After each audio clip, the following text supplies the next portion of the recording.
Subrayong nung no ano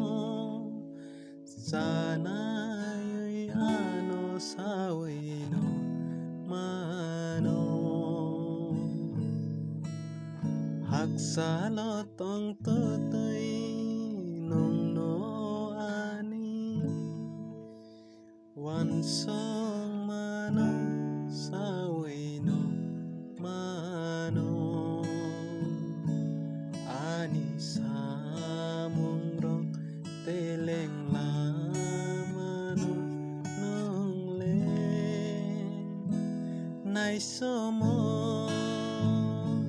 ani lamarong nung kaham keno saway mano o kay toro sobray ani nang mabebang nung say mano o bugra o jiso ani pay sogay nung say mano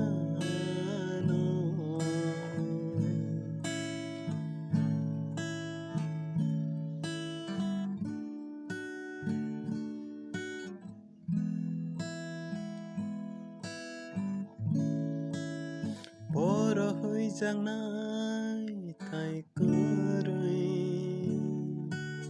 Kari thang jang nai no horia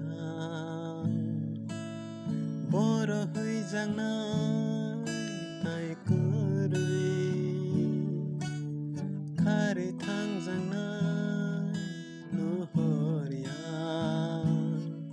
Nung ning pola baiki Sapung hopung nai klayui